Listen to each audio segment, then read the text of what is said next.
In that case, perhaps my lady would be interested in this batch of creatures recently captured in the lower city. They're all strong and quite stupid.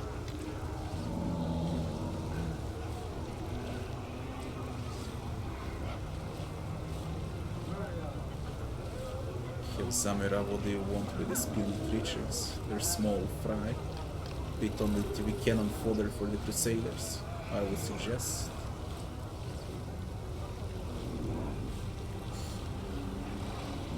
They seem fine to me. Finish the preparations and send them to the harem of ardent dreams, and be quick about it.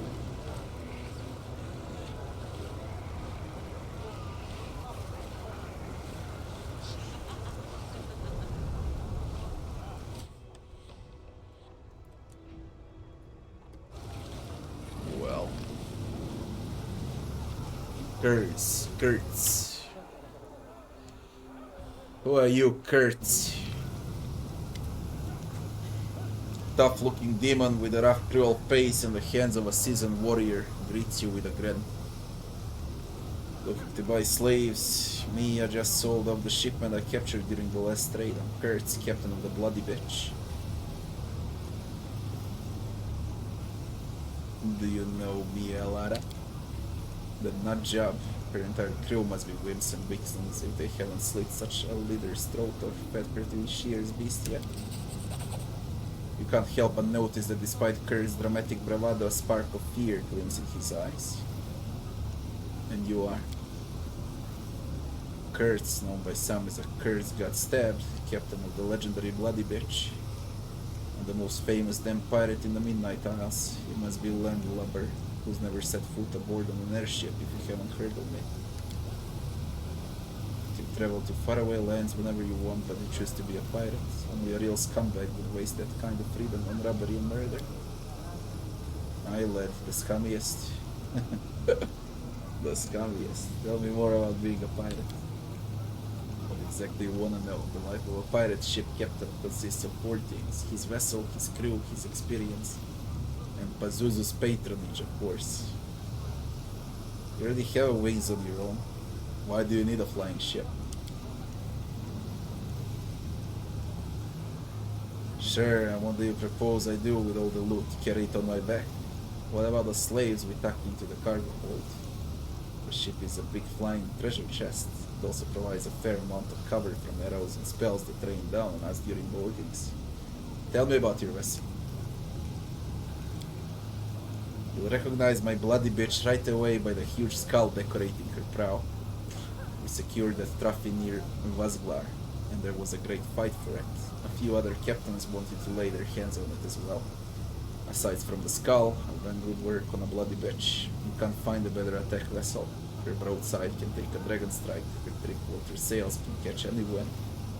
Her ballista don't rely on lousy spears, only on alchemical fire. What kind of crew do you have on board?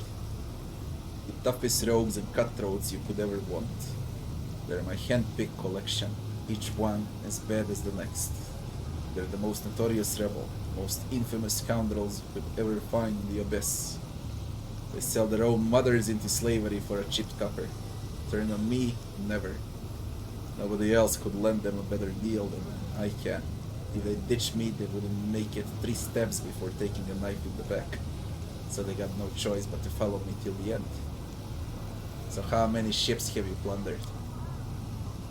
Puffing out his chest a little, the demon offers a fanged leering grin, then answers with all the cutthroat swagger he can muster. The Bloody Bitch is well known in the Midnight Isles. Her black sails sows terror wherever she goes. I can't count how many poor sods I've sent to Dagon.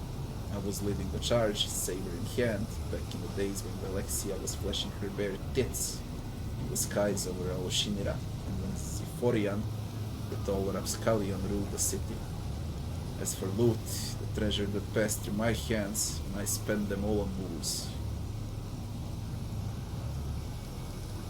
Tell me about a thrilling tale. You like gory stories, eh? Fine. Once we were floating by Migor, when a lookout spotted the wreckage of a ship caught in a hurricane. We decided to search for cargo, but instead we only found a sailor who was clutching at the wreckage. We fished him out, brought him to this to his senses, hung him up on the mast, and questioned him properly. Our ship's cook knows how to loosen tongues with his knife. Long story short, the poor sod spilled that he was a pirate himself. His ship has set sail from one of Alir's deserted islands, where they hid part of their spoils. We smelled a windfall, so we rushed to Alir, but Alir, that place isn't for the faint-hearted.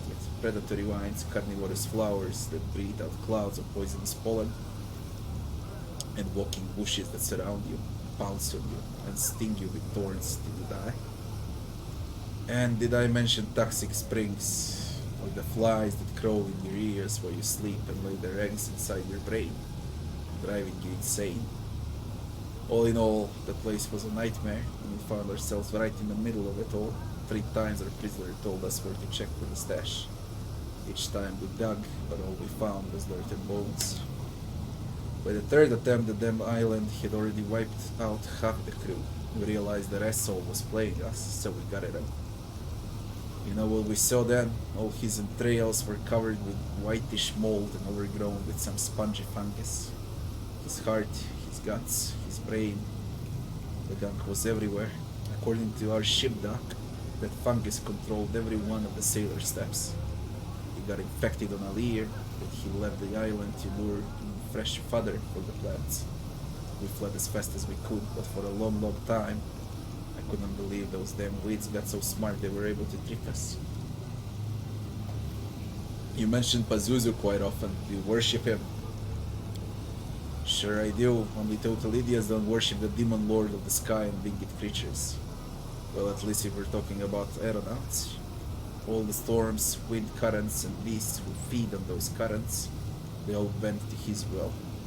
That's why I bombard Lord Pazuzu with my prayers as often as I can.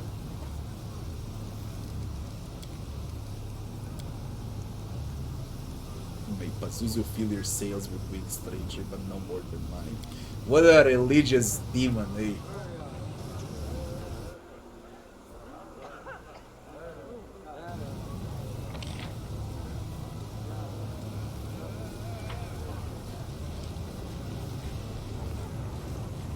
Now what? I can't move without something happening. Dung the slave trader.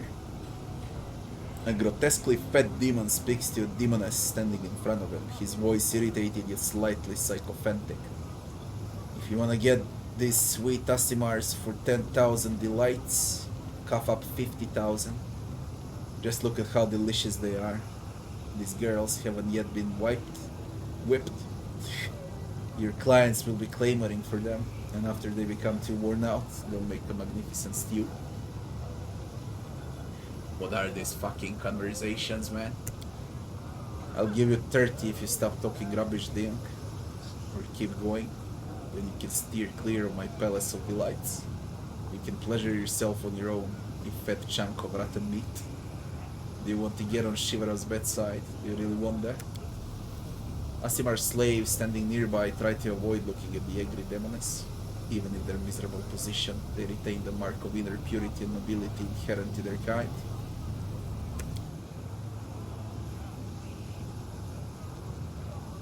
$50,000 for these delightful, innocent creatures you shabby and worn-out demoness can't hope to compete with. That is my final offer. Stay away from the 10,000 delights. Thanks for the follow.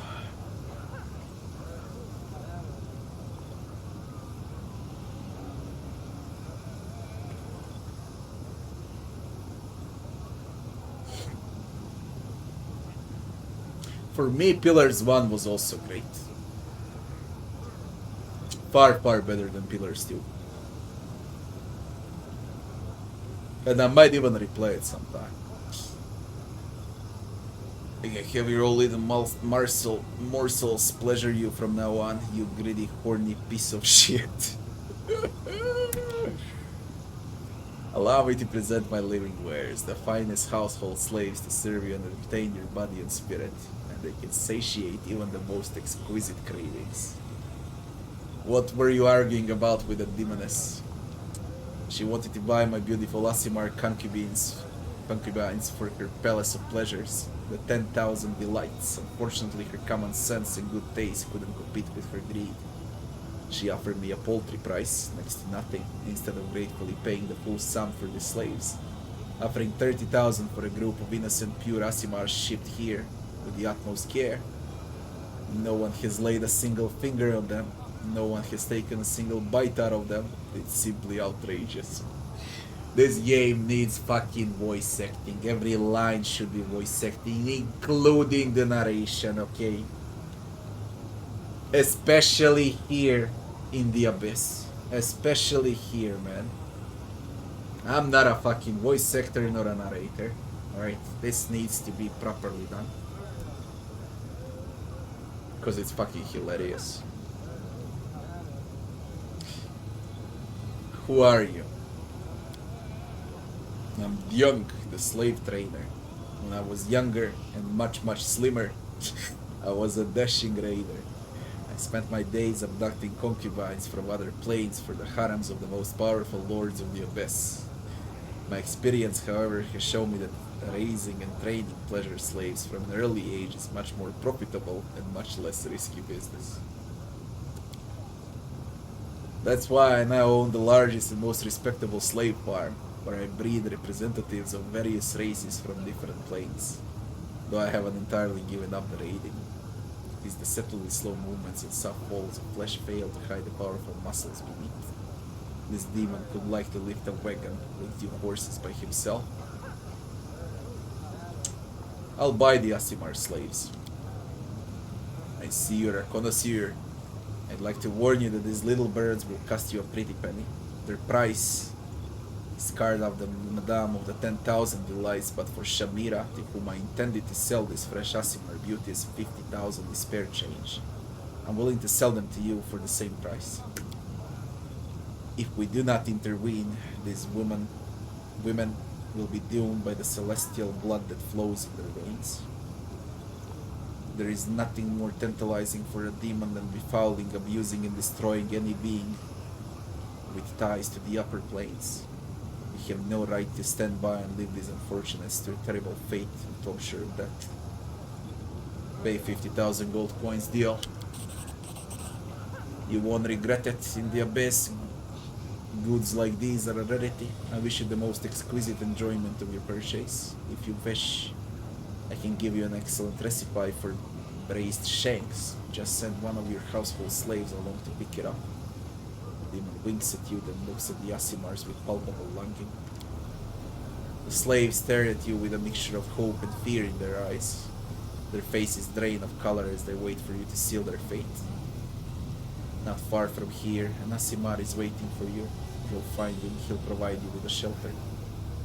Whisper directions to the Nexus. To the slave, find the way to my camp. Go to 10,000 delights, the demon will show you the way. You're free, you may go wherever you want. Go. Thanks for the follow.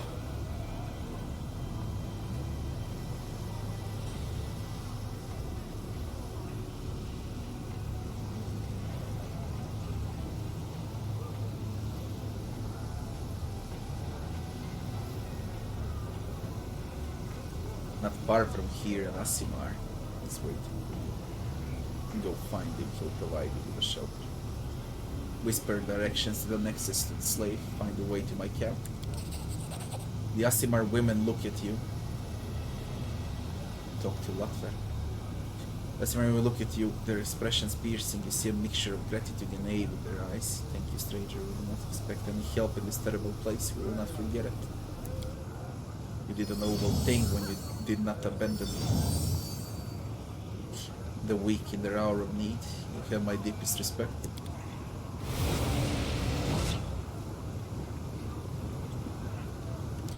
A conversation with Camellia. What? Geralt senses that one of Commander's companions require help.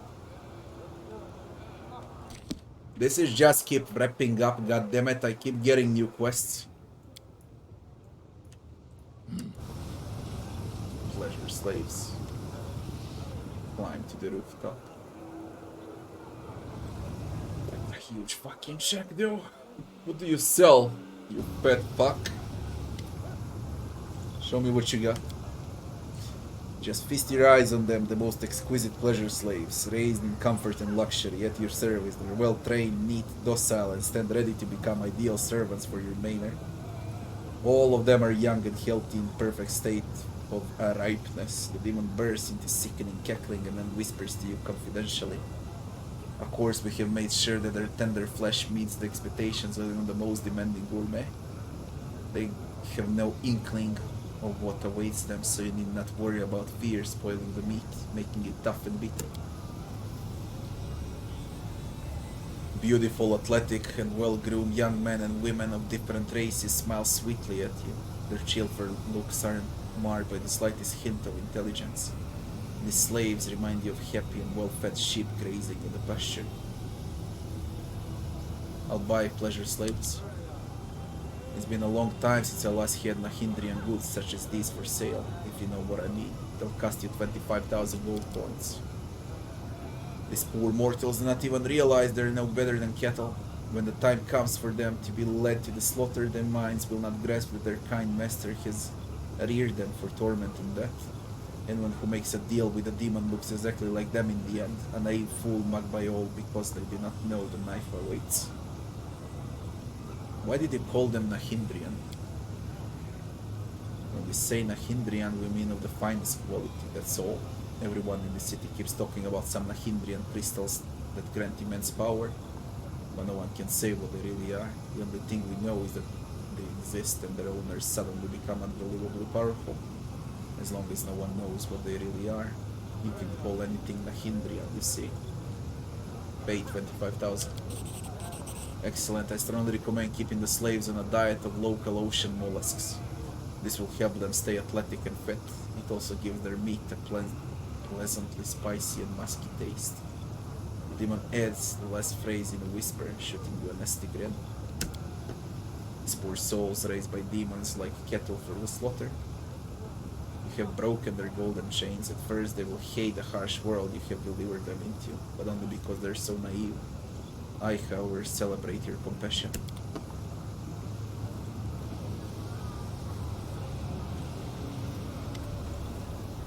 Our new master, we're so happy to belong to you. We're going to live in a palace now, yes. How may we entertain you? Explain how to get to Nexus. It's my camp, you serve me there.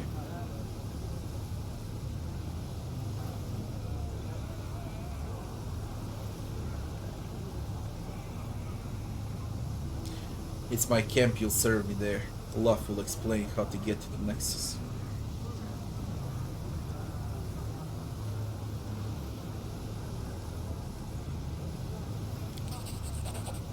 A new palace. Is it somewhere high in the mountains, I wonder?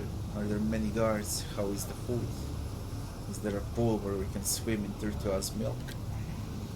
These poor souls raised by demons like cattle for a slaughter?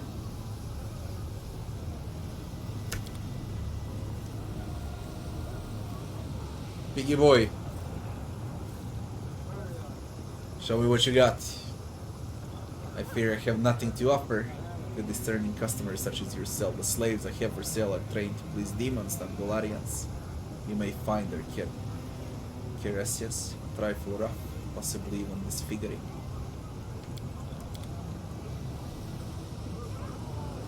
I'm gonna slaughter you all, but in time, definitely in time.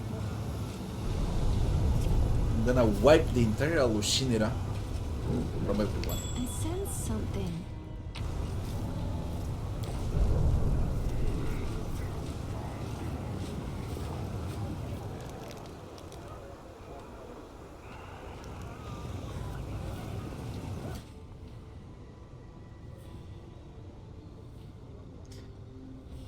Favorite companion in Divinity Original Sin 2?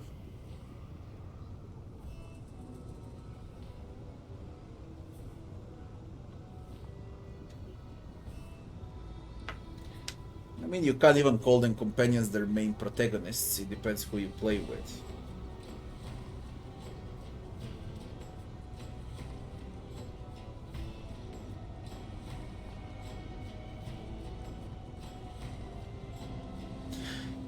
If I had to pick one, it would be Pain.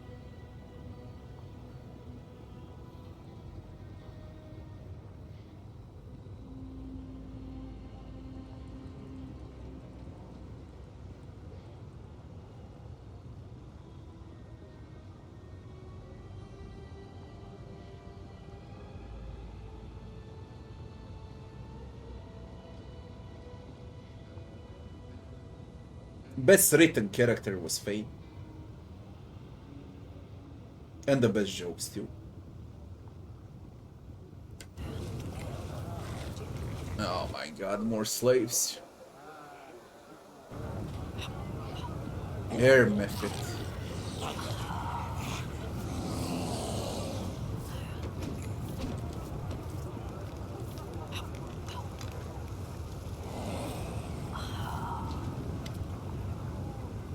The Cambion who gives you a smarmy bow.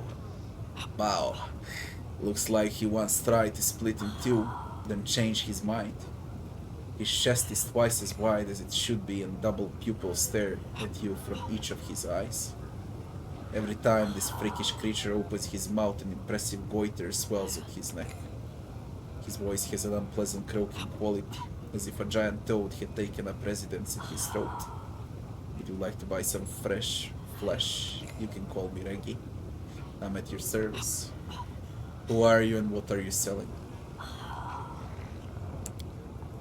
Everybody calls me Reggie, and the name's just fine by me. I'm top vendor here at the flesh markets. No matter what the others think, they sell expensive classy goods, whereas I specialize in rebel and riffraff. My goods cost 10 times less than what the others are selling, but I have 100 times more clients than everyone. Everybody needs a slave, cheap, maybe slightly defective, but still a slave. Big shots from the upper city prefer to do business with the others, but so what? The little city feeds me much better. Reggie raises his voice for the last part. You notice that the demon standing nearby casts cautious glances at the insolently grinning Cambion. It seems the shabby specimen has some authority here after all. Besides, I don't just sell live goods. I sell the stuff that used to belong to these poor fools as well. You'll find some extremely valuable and interesting items among the loot taken during slave raids. Show me your slaves. I can offer you a shipment of Golarian slaves. They certainly aren't in the best shape. Golarians are notorious for their fragility. But torturing them sure is fun. As Reggie grins, you spot at least 2 rows of needle-sharp teeth in his mouth.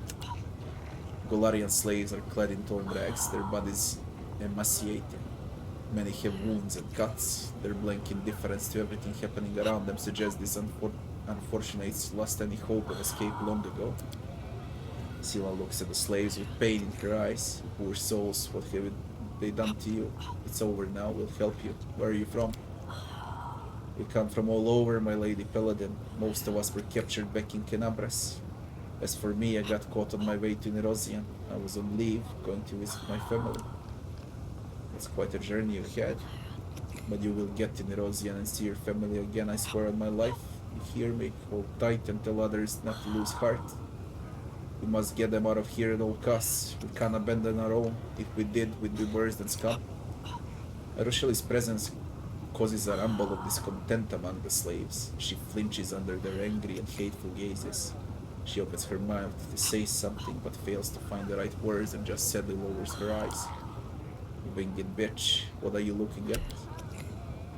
Seizing the moment and deftly spitting at a mephit in the cage, Reggie nods at him. If you wish, you can also purchase this little lighter. He won't be of much use, but you can entertain yourself for some time torturing him. He's sharp-tongued and quite resilient. I guarantee you'll spend several interesting and pleasant evenings killing this little frick. Chuckling, Reggie watches as the mephit wipes the spit from his face and mutters curses under his breath. The mephit voice is angry but tinged with respect.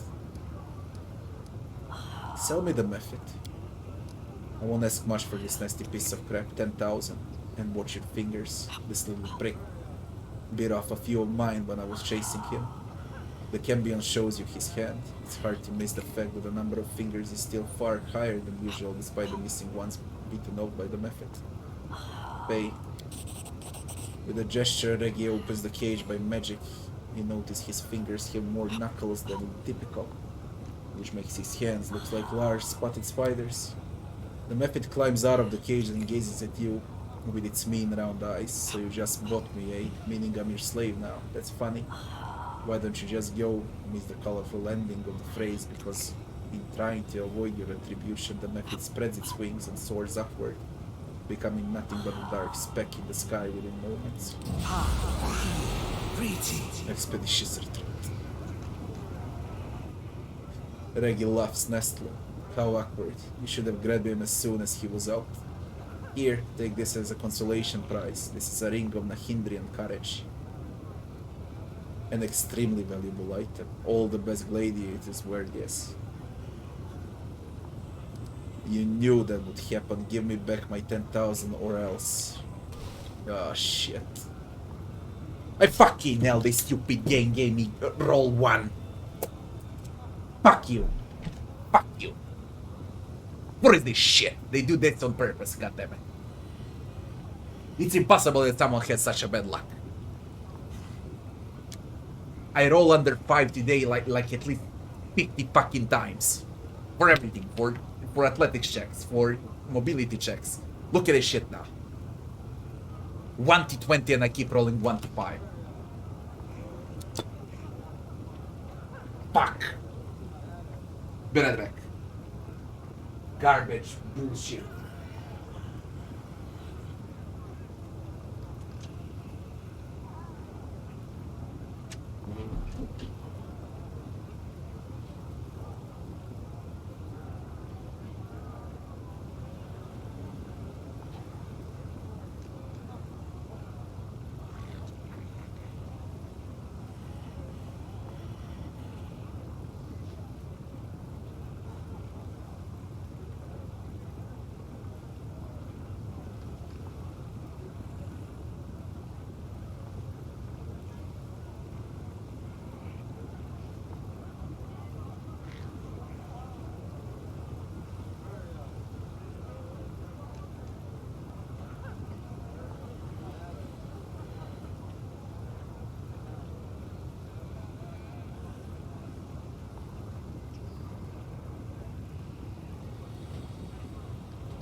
Damn stupid bullshit.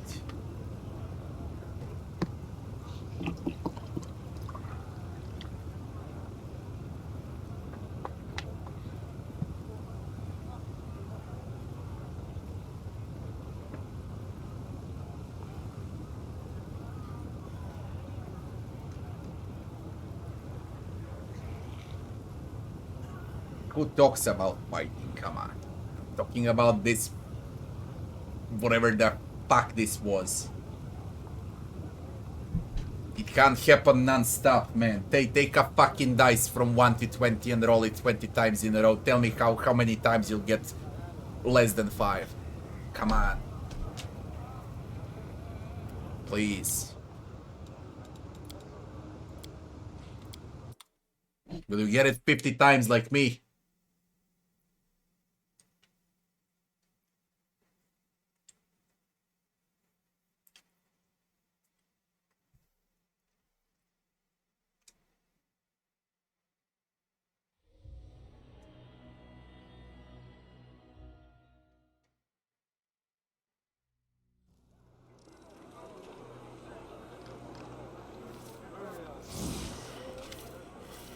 Son of a bitch.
This is worse than 95% chance to hit the next comp too, okay? This is worse. It's literally worse.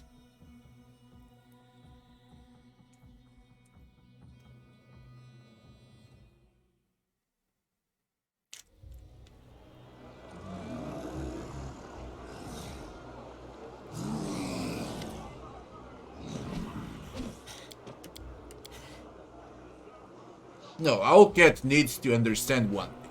It's okay for checks to be higher, but you can't reduce shit rolls because of the difficulty. And you can't reduce shit rolls in combat because of the difficulty. You resolve that shit very, very simple. You raise armor on your enemies, you raise health and damage on enemies, but you don't touch the fucking dices.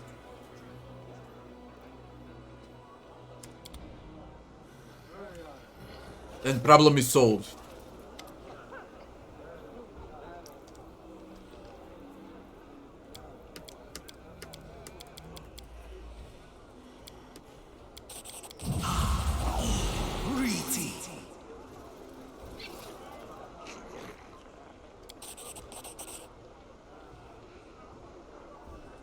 It's not much at all.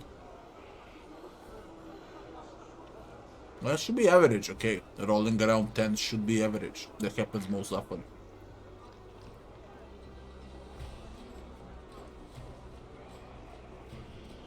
Have your gold back, everything fine now. Friends.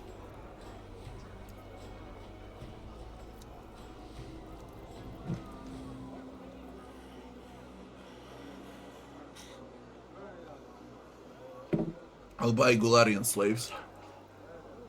15,000 gold coins.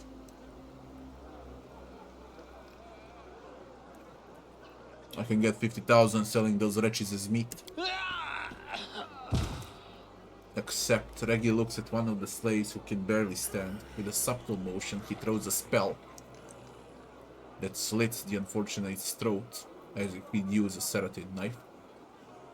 Reggie spits in disgust at the body on the ground. He doesn't even bother to wipe the splashes of blood from his face. That one was completely defective. It'd be shameful to offer it to a respectable buyer.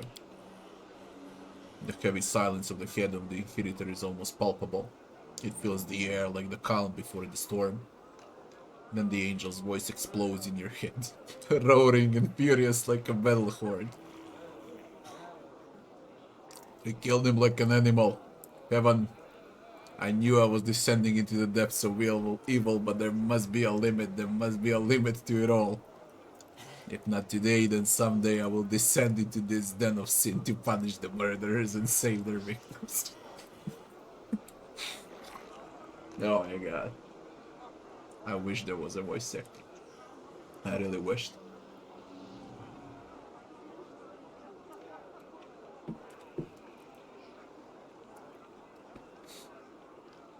Pay 15,000. 15,000, yeah. Okay.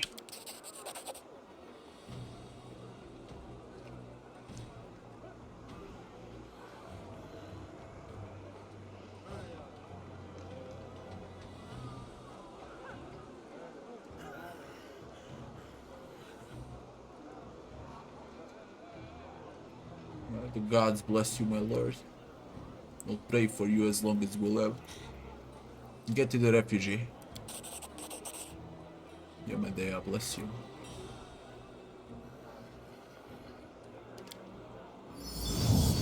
You did as every true Golarian should be, by saving these people from your home world from slavery. Thanks to people like you, my heart holds no doubts that we will emerge victorious from this struggle.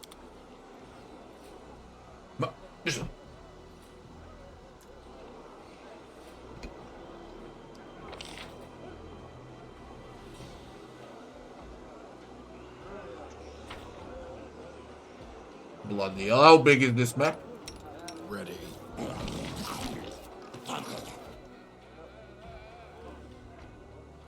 Now, Reggie. Show me your slaves, Reggie. I have nothing more to offer now. All that stuff is just trash, unworthy of your attention. Perhaps I should slit their throats. But that will be a waste of money. Maybe I can find someone to pawn them off on.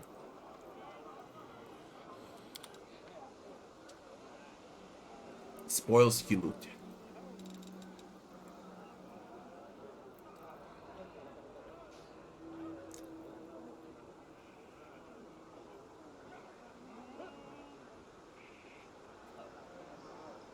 Everyone who rages gets bonus on attack and damage roll. That's if you play Scald, okay, because Scald can transfer his rage to party members. And this will up the damage and the hit chance of the entire party. If you play with Scald, you just need to buy Call to Violence. It's absolutely great on a Scald. Speed Gnome Hook Hammer for Reggie.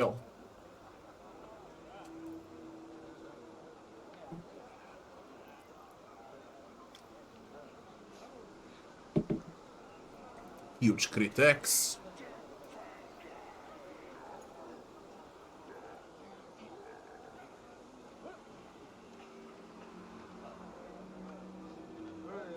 Oh. Ooh. Ooh. Would you look at this shit, man?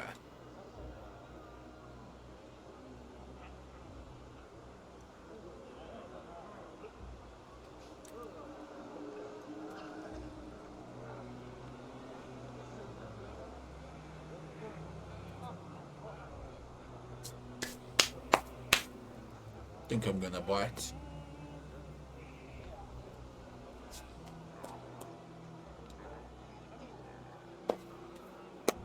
Crossbow is +5 heavy.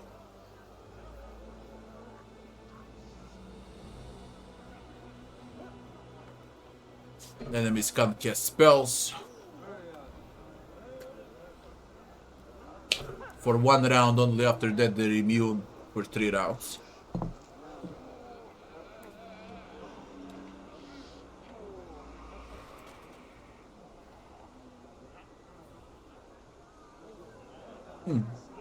The best armor for a witch.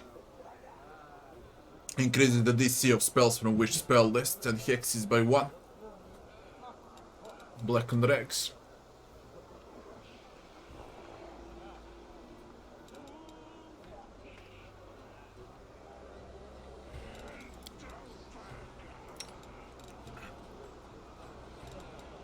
But definitely, I'm buying this immediate. Immediate. I won't find a better amulet for land. No fucking way.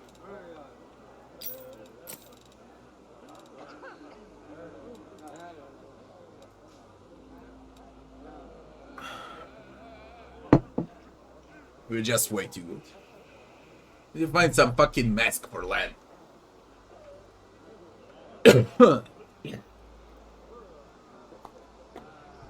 He's carrying the demons, man.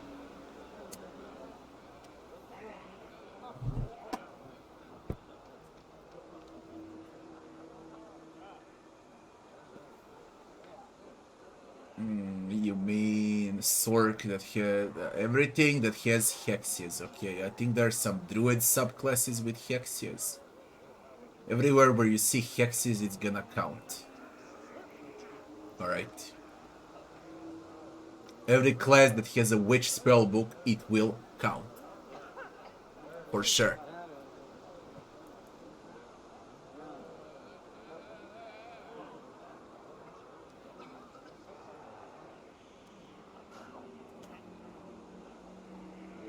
I've been eating the same thing the entire day, to be honest. Sinwave, thanks for the follow. My wife made some mix of bread and pancake into one with some French cheese inside, and I've been eating it for entire day.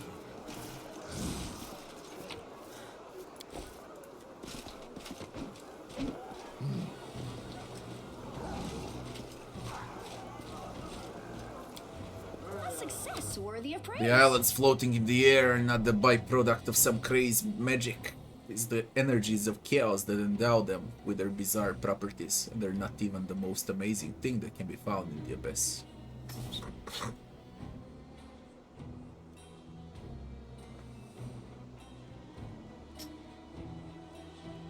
Yes, I completely agree with that. I wish to find things like that after the fight, but after the fight we find +2 rings,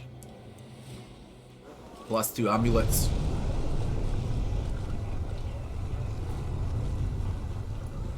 That's what we get, okay. Ah, fuck it, that's life. Nothing we can do about it. Krebus. Okay, it's very expensive, this shit, you know. I already wasted like 200k.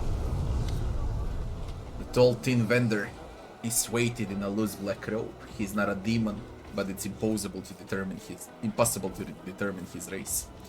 His expressionless and hairless face is covered in tattoos and looks as if it's made of wax. His eyes are motionless.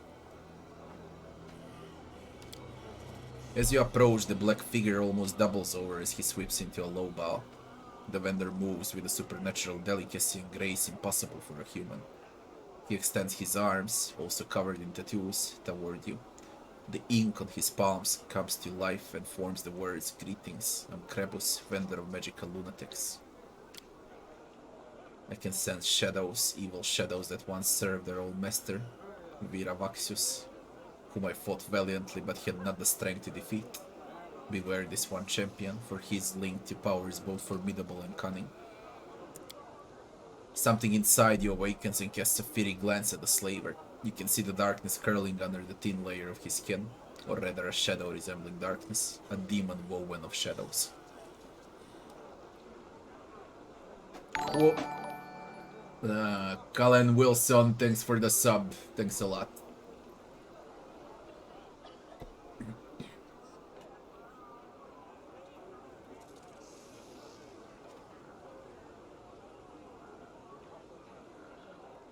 My current build, War Priest, Shield Bearer, Angel Mythic Pot. Tanky and whacking them with a shield. With a lot of AoE buffs and self buffs. And healing. And summons. Everything, like completely everything there is. Who are you and where did you come from? 3 words appear on the vendor's palms. Krebus from everywhere. The secretive stranger smiles lifelessly and shrugs. His soft flowing movements are so smooth as to be almost indiscernible, as if we're not a creature of flesh but rather of melting wax.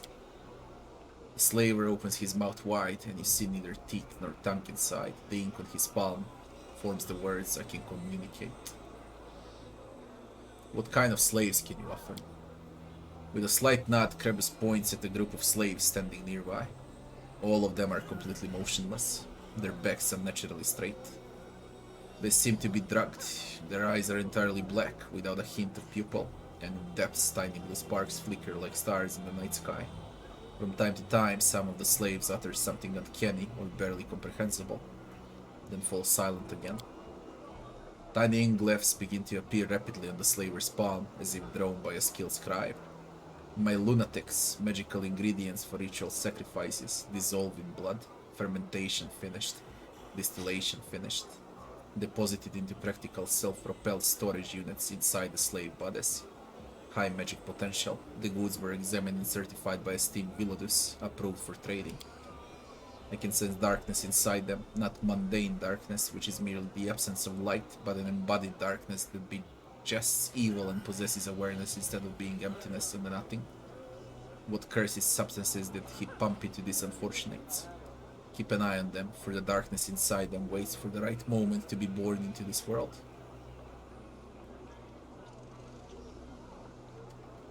What have you done to these slaves and why? Snakes made of leather crawl over Krebus' hands. They're no longer slaves, they're vessels of magic. Their bodily fluids were drained and replaced by potions and decoctions imbued with energies. Their dried mummies were filled with the dampness of magic, and their dehydrated brains were filled with the mysteries of the universe. Top quality. Nahindrian, as they say here in Oloshinira. I'll buy your lunatics. The Slayer gives you a false, emotionless smile. Intricate symbols appear on his forehead, twisting and merging until they finally form figures you know. 25000. Pay 25,000. Fine. Krebus' mouth falls wide open. Any human who tried to imitate his grimace would find their jaw badly dislocated.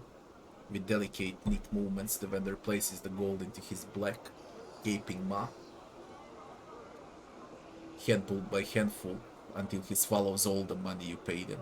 Then he makes a delicate gesture towards the slaves and gives an approving nod.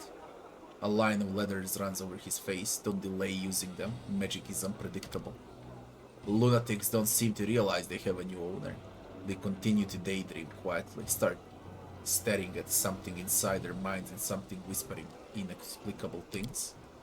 Champion, heed the advice that I give you, though I do so with a heavy heart. Do not let these unfortunates into your camp, for darkness has branded them with its ominous mark. They pose a threat, and my heart tells me that any attempt to show them mercy will lead to great loss and bloodshed.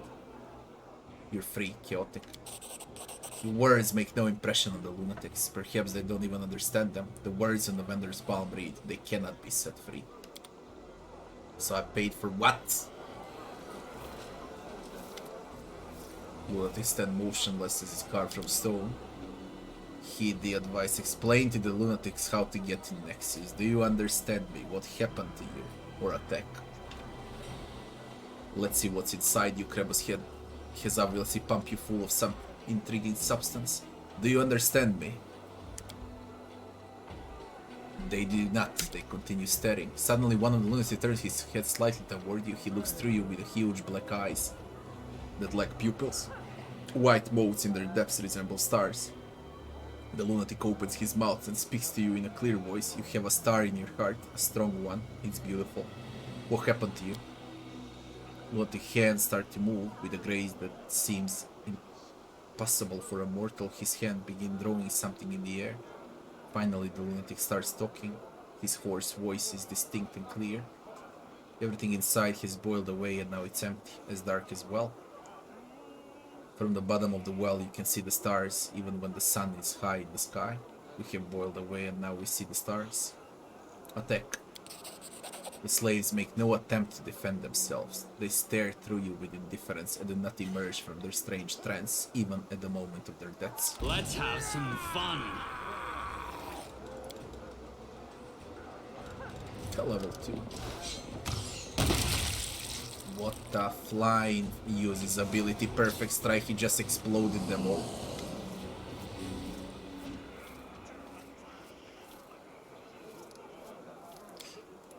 You know what? First of all, I paid 25,000 for it. Second of all, if I put them in a camp,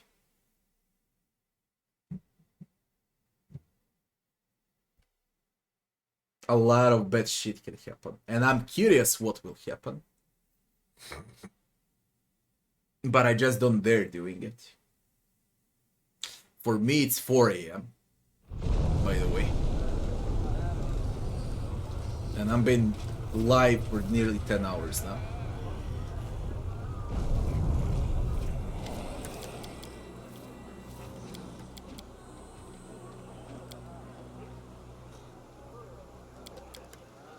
Show me your magic wares.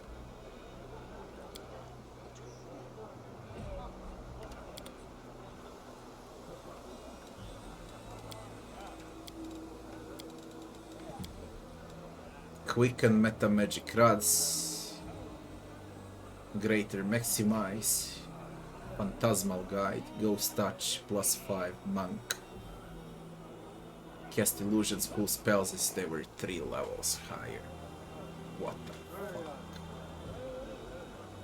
What the fuck, man? That's so good for Nenia. Empower. Unholy Shepherd.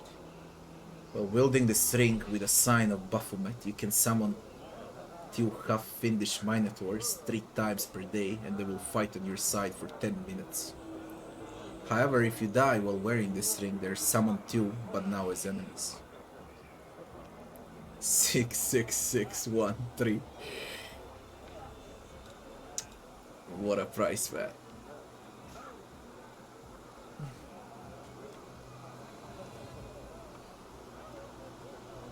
Boots of Arcane Persistence. When the wearer of the boots casts the same spell for the 4th time during the day. For the 4th time during the day, same spell. Their next spell becomes quickened, as though using the quicken spell field. Swift action. But it needs to be on the same spell. 3 magic missiles and then you insta-cast for it. I'm not sure that's worth 56,000 though. Maximize meta magic. Imminent demise. Whenever the wearer of this ring makes an attack of opportunity, the enemies must pass a 47 throw or be knocked down. The ring also grants +2 competence bonus on attack and damage rolls with 2-handers. No one's got 2-handed weapon.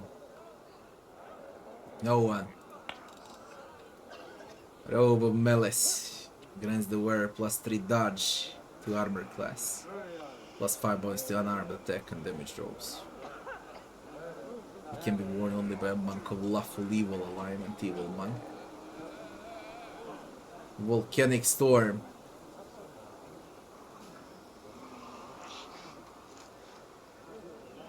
Chaos Hammer. Resurrections. Dragon Breath. Serious Wounds. Silver Breath. Inflict critical wounds. Elemental Body. Raise Dead, Summon Monster 4. Contagion, Shakes, Lightning Bolt, Enervation, Molten Frigate. Pit Tsunami. Heroic Invocation.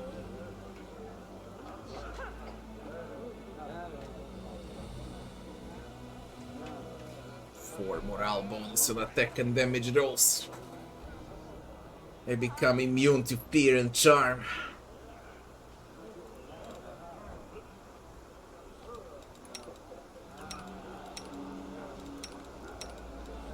Heroic Invocation, man. 10 minutes per level. If shit really gets hard, then this is the way to go. We buy them both. Definitely extremely strong to have. Very good to have. We take both mass heals. Or we don't. We don't. I already have mass heal. Holy Aura.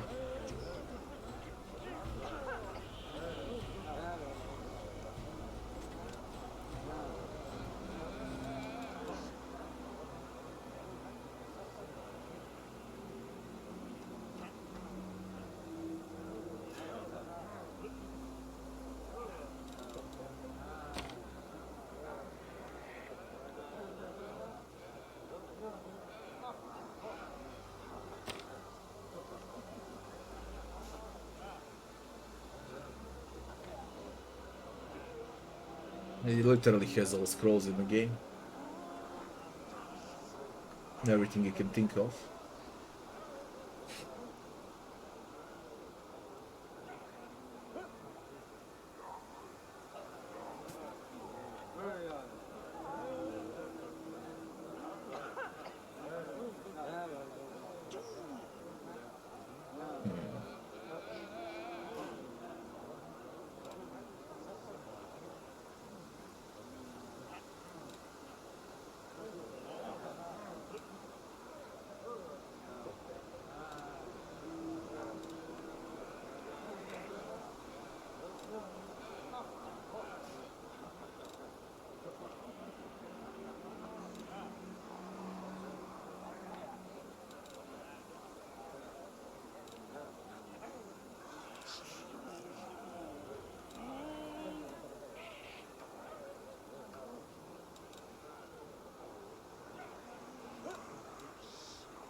The Unholy Shepherd is also good.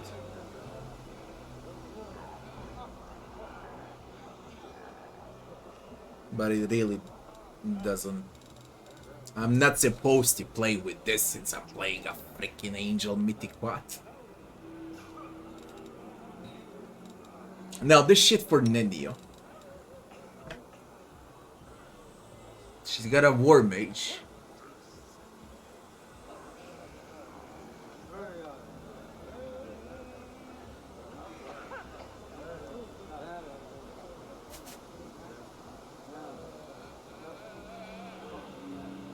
Made to overcome spell resist.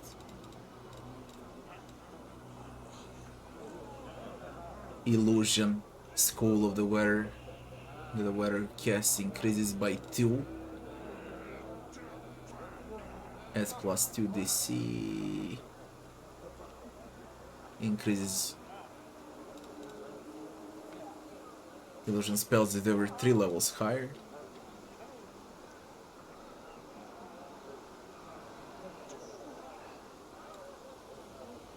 It's just way too fucking good.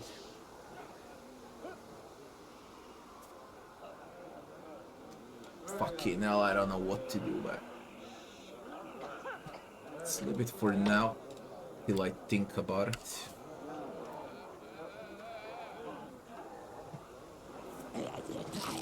Hey, it's useful on Nemio. It has to be useful on Nemio. I'll one shot with Phantasmal even more often. The fuck? Jaws with the Jackal. Gauntlet. Grant a profane vigor effect +2 bonus to natural armor to all evil creatures summoned by the wearer of these gauntlets. If the wearer summons a Tanata demon, they grant its greater profane vigor effect on 4 plus natural armor bonus to armor class. If the wearer summons any good outsider creature, it will attack the wearer. Profane vigor. A summoned creature gains +2 profane bonus on attack rolls, saves, and skill checks. Greater profane vigor. Summoned creature gains +4 profane bonus on attack rolls and skill checks, immunity to fear, and a number of temporary hit points equal to your caster level. This is like straight up for Lich. These things. Really made just for a Lich.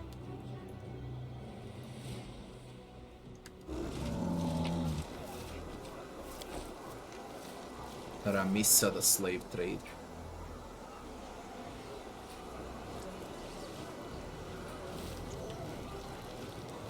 Sarcasis. Fucking hell, how many slave traders there are here.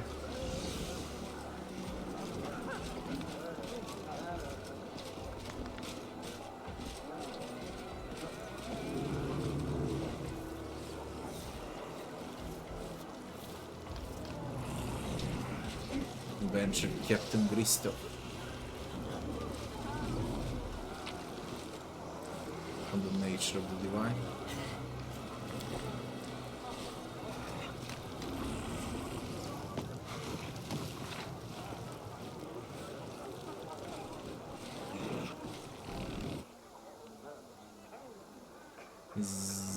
Sarcasis, Sarcasis, whatever his bloody names.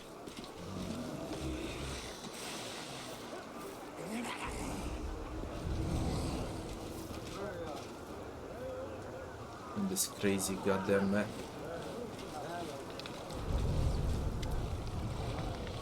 A demon who looks like a ball of lumpy melting flesh hovers in the air. He clenches a whip in his hand. A demon emanates an aura of confidence and authority.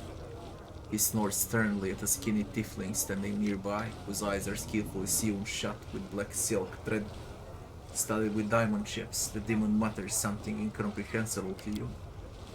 The tiefling speaks to you in a soft voice devoid of emotion. No, you're gonna translate. Master Sarcasis welcomes you to Flesh Markets, visitor from another plane. He noticed right away that you're a person of means. Though he himself has no interest in doing business with you, your presence benefits the Flesh Markets. So Master Sarcasis is prepared to spare you some of his time. The slave will interpret his words for you, for he loathes speaking in any language except the one used in his homeworld. Suture! Hideous face is marked with desperation. Overcoming his pride, he reaches out to you with his gnarled hand, beseeching your help with this humiliating gesture. You like big words, don't you? Tell me, is there a fancy term to describe someone who does bad things to other people and then finds himself in a desperate need of their help later?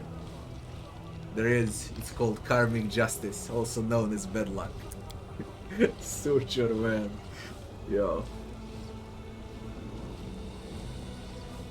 The tiefling interprets another burst of snorting, this time addressed to Arushali. Master Sarcasis is happy to see Lady Arushali again and wishes her pleasant purchases at the Flesh Markets. He regrets immensely that he wasn't informed of Lady Arushali's visit in advance, otherwise he would have prepared a special lot exclusively for her. Master Sarcasis remembers Lady Arushali's preferences very well, and he will be happy to satisfy the wishes of such a discerning client. Arushali sounds calm, but you can see her hands have started to tremble. Tell Master Sarcasis I have no interest in his slaves anymore. I won't pay for them, neither in gold nor in other ways. Point to the suture, sell me that wretch. Why did have Zamira and Shamira buy your slaves? I'd like to see your slaves. Who are you, demon? Address the tiefling. Are you Sarcasis' slave? I'd like to know more about the Flesh Markets. Master Sarcasis finds your curiosity commendable. He's willing to outline the basic principles of the Flesh Markets and its hierarchy. He's also willing to explain the intricacies of the highly respected occupation of a slaver. It would take a lot of effort to find a place more disgusting than this one, even here in the Abyss. In the old days, my warriors and I broke many slave collars and let countless slaves out of the Abyss. What is this place? This place is called the Flesh Markets because here one can buy living and healthy flesh. Slaves for housekeeping, slaves for carnal pleasure, fighting slaves, sacrificial slaves, slaves of an edible nature. Every day hundreds of slaves are shipped here. and hundreds of customers come to buy them. Where do you get your slaves? The majority of the slaves are captives seized during raids of other planes. Mr. Sarcasis is happy to inform you that Golarion is one of our main supply channels. The Abyss itself supplies a fair share of slaves as well. Demons have no prejudice against enslaving their kin. Demonic slaves are more hard-wearing and less longer than slaves from the most other planes. Who runs the flesh markets? Master Sarcasis has the honor of being the informal head of the flesh markets, because he is the main supplier to the upper city. All the individuals who dare challenge Master Sarcasis' primacy renounce their false claims, become his slaves, and now proudly wear his personal insignia carved into their faces with cold iron. What the fuck was that? With a demanding crack of the whip, Sarcasis calls one of the demons standing nearby. The latter kneels hastily, obediently hides his eyes, and extends his palm up. Sarcasis seems satisfied with his display of obedience, so he lets the demon go by wiping him lightly over the shoulders and leaving a ruby red welt on his skin. As you may have noticed, Master Sarcasis' authority here in the flesh market is absolute.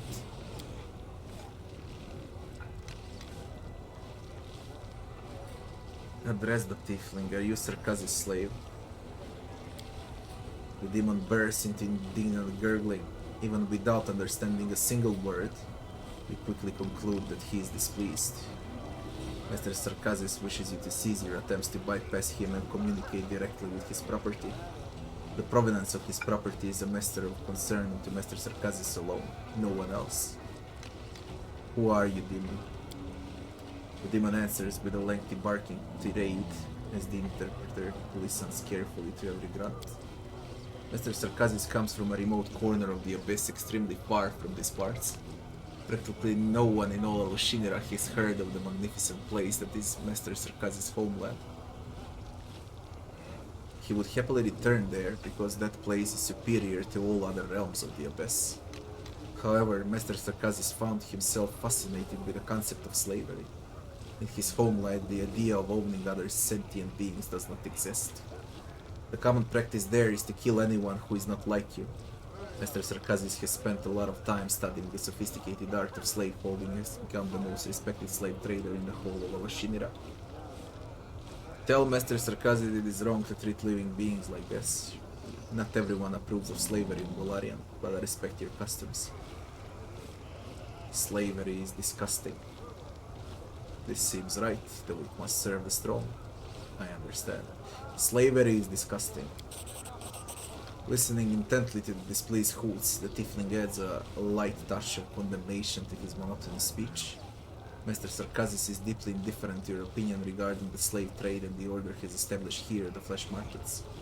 Master Sarcasis does not find it necessary to listen to the advice of strangers who will come from a primitive plane that will soon be conquered. Sarcasis' displeased growl makes everyone turn around. Their eyes are filled with fear and readiness to flee immediately.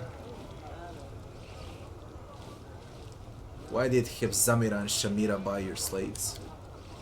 Lady Hebzamira is extremely secretive. No one knows what she's up to, and no one wants to ask unnecessary questions because Lady Hebzamira has already proven she's quite powerful. Snooping around her business could be dangerous. When Lady Shamira brings Lady Hebzamira with her and says she needs stupid but strong slaves, Master Sarcasis never asks questions and does not hold a grudge for the Meatball nickname. Meatball. Master Sarcasis is a very wise and shows restraint. What the fuck now? One of the demon guards clearly grows interested in the conversation and unconsciously leans forward. Sarcasis whips him across the muzzle with a lightning fast blow. The demon head explodes like a watermelon dropped from a great height. The interpreter comments on the execution with indifference. Master Sarcasis would like to remind everyone that unnecessary curiosity can be very harmful for servants, especially if it's curiosity regarding the master's business. I'd like to see your slaves. I'm afraid Master Sarcasis must reject your offer. All his slaves were caught to satisfy personal requests by the most esteemed upper city residents. Mr. Sarcasis is the most influential of the slavers, and he can't afford to waste his time on something as pointless as negotiating with a stranger. Sell me the dretch. Sarcasis begins to snort, spraying saliva. He babbles quickly with causes short, uncertain pauses in the slave speech. This dretch, like the other demons in the shipment, is set aside for Lady Hebzamira. Without a doubt, this lazy waste of flesh caught today in the lower city will never prove to be a useful worker. But he still belongs to his new mistress. She is a very influential person. Therefore, trying to deceive her would be disrespectful and dangerous, and Mr. Sarcasis would never commit such a foolish act. He resents your suggestion that he's capable of doing anything of the kind. Mr. Sarcasis is insulted and outraged. There are not many vices that can surpass the greed of demons, but pride is one of them. Imagine what tremendous power it has when the two are combined. As disgusting as it is for me to give this advice, listen to me. If this scoundrel feels insulted, offer him gold, not as part of the deal, but rather as compensation for the insult and as recognition of his high status.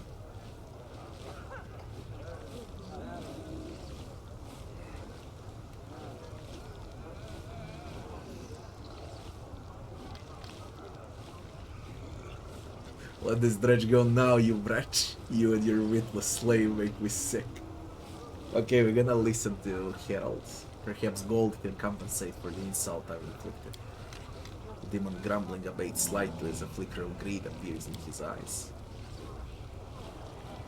30,000 gold coins. Mr. Sarcasis finds your idea very reasonable. Kindly agrees to accept the sum of 30,000 gold coins to atone for the insults you inflicted. Taking into account your unfamiliarity with local customs, Mr. Sarcasis will not demand your hand or eye in recompense.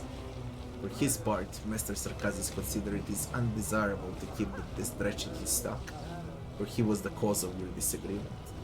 As a gesture of reconciliation, he would like to immediately release him and drive him out, so this unpleasant incident might be considered settled and forgotten. Your price is too high. Mr. Sarcasis is disappointed. He thought this was a business discussion, not a waste of his time. Don't leave me here, Suture. Oh my god, I wish there was a voice actor. They got a good voice actor for Suture. I mean, he's hilarious. I suppose I'll just have to kill you and take the dretch. There will be no deal. Pay 30,000. Mr. Sarcasis congratulates you on your successful purchase. The dretch approaches you, glancing cautiously around. He mumbles in a quiet voice so that only you can hear his words. I have no idea why Hebzamira needs slaves, but from what I heard, they don't live long. Becoming her property is a death sentence, no doubt about it. Meaning you saved me, so I guess I... The Suture appears confused. It seems this miscreation is not accustomed to being shown mercy and simply doesn't know how to express his thanks. How were you captured? I've been wandering the lower city searching for something. Never you mind what. I mean, that's not what I meant to say. It's personal matter. That's the right way to put it. So I was roaming around, chatting with all and sundry, when the slave hunters appeared and started chasing us. The Trudeau survived in a cage and brought us here. This is a typical occurrence in the Abyss. Social dynamics, it's called. The strong enslave the weak. What will you do now? With a gloomy glance at you, Suture gives a vague answer. I'll continue my search, I will. It won't be easy, but I'll prove to her that I'm smarter and willier than she thinks. The dretch expression is determined, even severe. What are you looking for? Don't ask, that's none of your business. Farewell, Suture. Suture hesitates, nervously scratching the back of his neck. He rapidly opens his mouth to say something, but nothing comes out. Finally, he starts to mumble incoherently. I mean, just be careful, that's what I'm saying. With a martyr's sigh, the Suture turns around, relieved to lose himself once again in Lucindra's war and wild race. Suture, man. I have a feeling like Suture is gonna be extremely important at the final act. I got that feeling, man. What Paladin archetype works best as a damage dealing role? Oh, I have multiple guides for Paladin classes on my YouTube channel. Do you really think I know them from my mind? Damage dealing role Paladin. You wanna play as a two-hander Paladin, I guess. Let me see. You wanna play as two-hander, definitely. If you wanna output damage. So for a Paladin.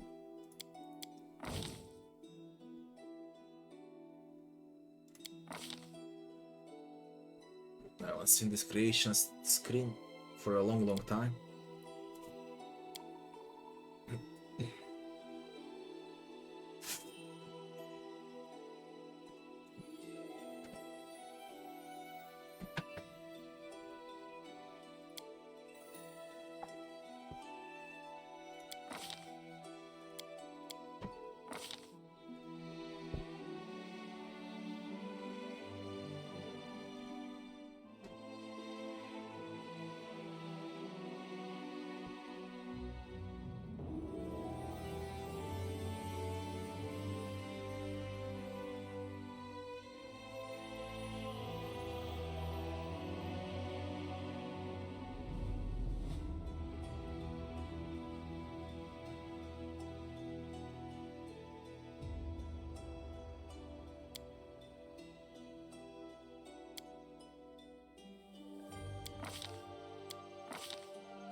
Stigmata. I mean, this is not Martyr as a two-hander is great because you can sing and it doubles the properties of Inspired Courage. Because it's a Martyr. You get easy saving throws for everyone. Against fear, resists. A Bard Paladin. You can definitely play a Bard Paladin to deal damage because of those Bard buffs, okay? Yeah, Martyr is just absolutely great.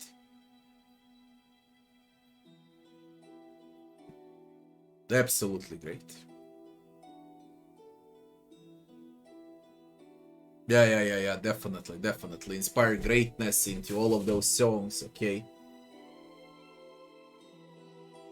I believe Martyr is great. Let me check the others too. Hospitaller is a healer. Let me see Divine Scion quickly. I forgot I did them a long time ago. This is a Slayer Paladin. This is the best damage output. By far, because you can study target. This is like when you take a regular Paladin and you multi-class with a Slayer. Okay. That's what Divine Scion is. Now, is it better to play a regular Paladin and multi-class with Slayer, or is it just better to take a Divine Scion?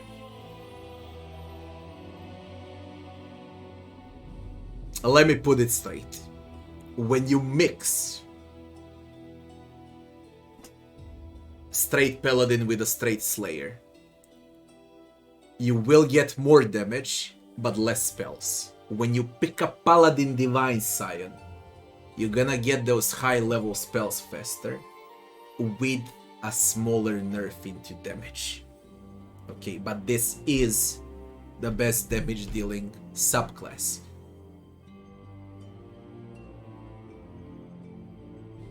If I had to pick, cause multi-classing is like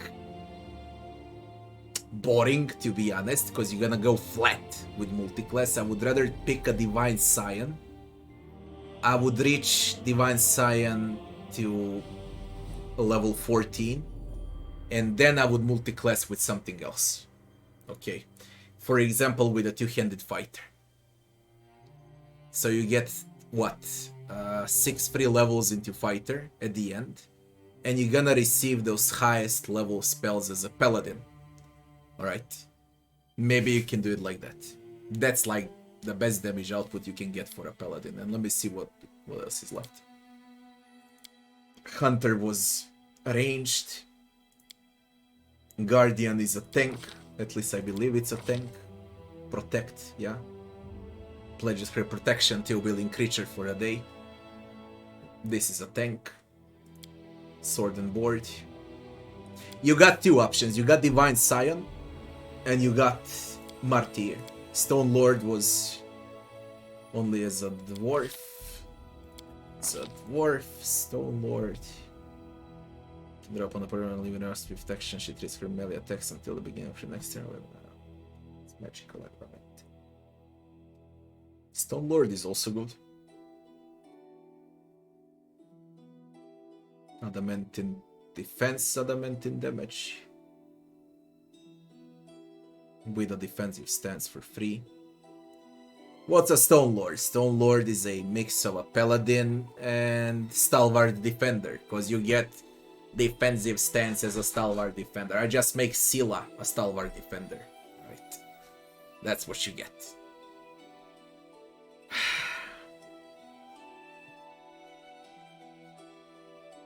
No, I would not go with it. I would definitely not go with it. Plus, it's only a dwarf. If I had to pick one and have a lot of fun, it would be Martyr. Because of those bard songs. Okay, because of the bard songs. And you duplicate those bard songs also with Stigmata. And you buff your entire team around you, and you deal damage, and you receive spells non-stop. Okay. So it is a bit more versatile than a classic Paladin.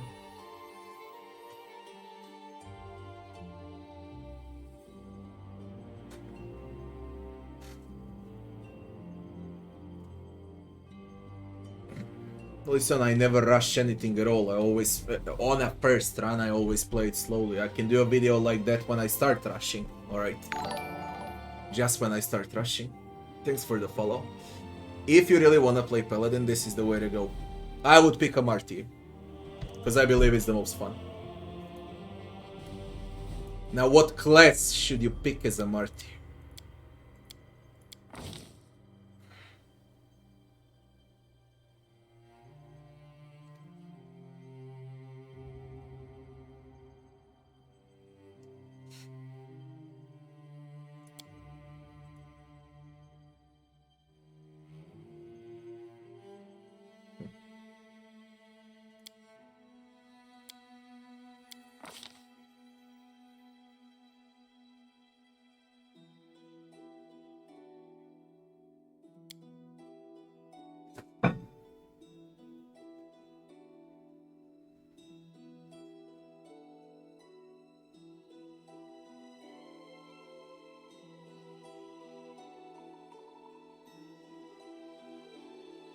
Ideal Kin or Angel Kin?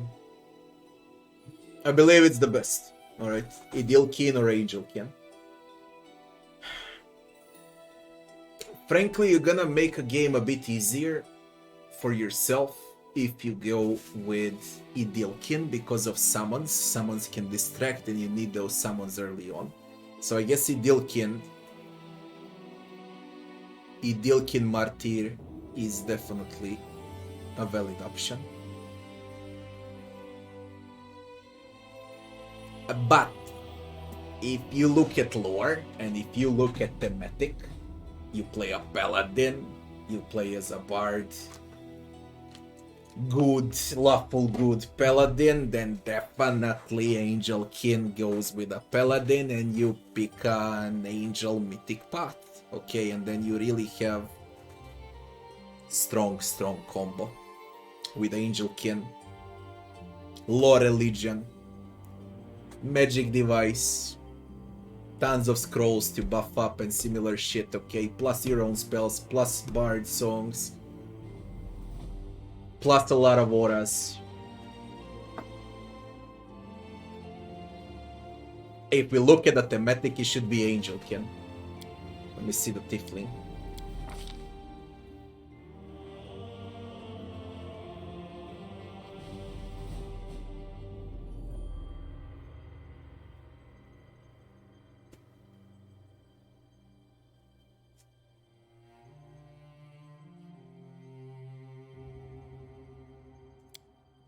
Bitborn is straight up damage dealer because you're gonna receive +2 racial bonus on all rolls to confirm crits.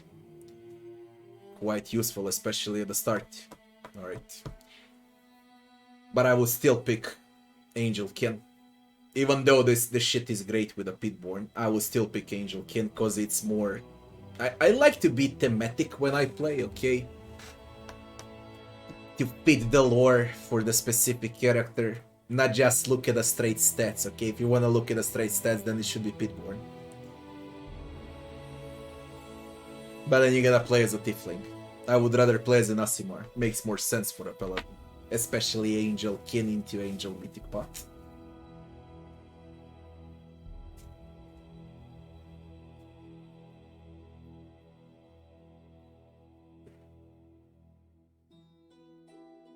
No, only Pitborn.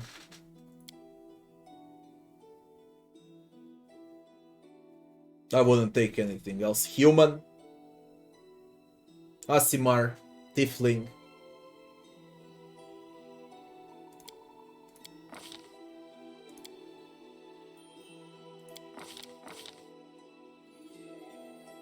No. Human, Aasimar, and Tiefling. That's it. Angel Ken. No, I don't know about the background selection. I have all of that shit on my YouTube channel. Best background selections for this. I don't know what I placed. I forgot. Check what I placed for Martyr as a background selection and pick that one.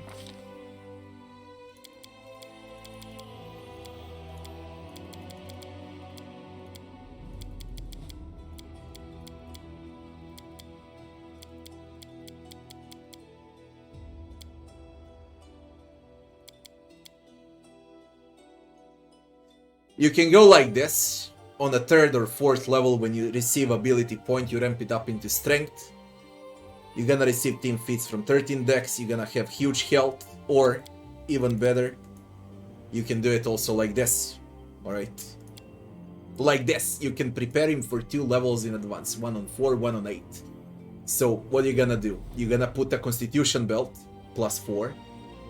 You're gonna put 1 point here on level 4. And you can put 1 point here on level 8. So it's gonna be 20 plus 5, 13 plus 1. It can also be 14 plus 2 for armor class on level 12. Okay. How it's gonna look like on level 12. 20 plus 5, 14 plus 2, 20 plus 5, 16 plus 3. And you're good to go.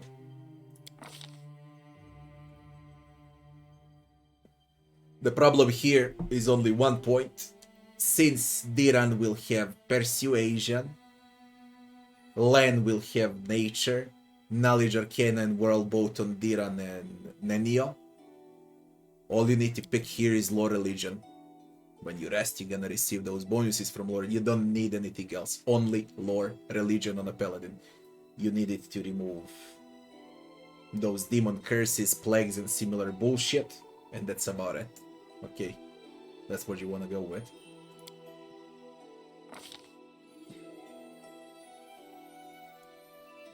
The first feat, since you said you want to deal damage, I would always take Toughness as the first feat, because it's the safe bet. But since you want to deal damage, Power Attack is good when you can hit, and if you're gonna play with a two-handed weapon, okay. Very good.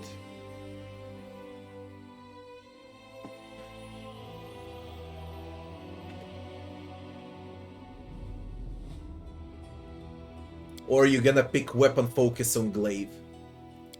Look, you're gonna respect later. Why you pick glaive as a two-hander? Because best weapons that you're gonna find from level 1 to level 6 as two-handers are glaives. And this is the way to profit out of glaives. Alright. So you can take power attack and weapon focus on glaives. For the start. After that you'll respect to two-handed weapon that you like. Great sword, great axe, Earthbreaker, it doesn't matter, okay. And you wanna take toughness too. Those will be like first 3 feats you wanna go for.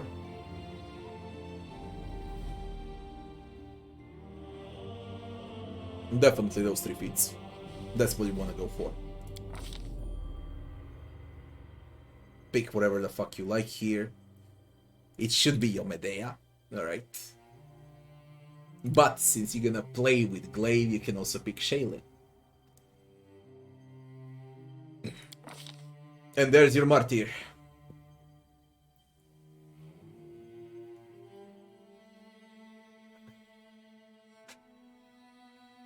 That will be it.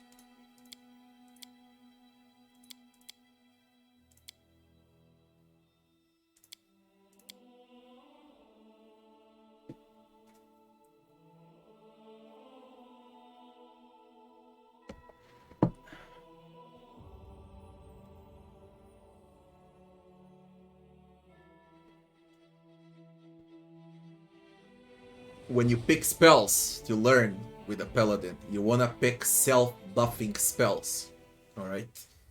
Not damage-dealing spells, not garbage spells. You want to pick, No reason to pause. for a Paladin, spells that actually matter, okay? Bless is a great AoE buff spell. Bless weapon is absolutely great to have, alright? You wanna pick spells like that. Also, this Veil of Heaven is absolutely great for the start, and of course, if you wanna sustain damage a bit, Stunning Barrier before you enter the fight. Those 4 spells that you see here, get them first. Effortless Armor is your first spell that you're gonna learn when it's available. An Aura of Greater Courage. As soon as you can, you're gonna grab Angelic Aspect. And after that, Paladin on level 13 will receive Righteous Might. As soon as you see Righteous Might, you're gonna take it, so you're gonna self-buff. And then you open the fight with those spells.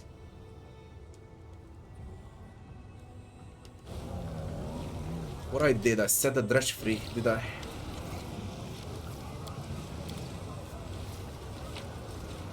Oh, you killed this one. Protection. Composite longbow.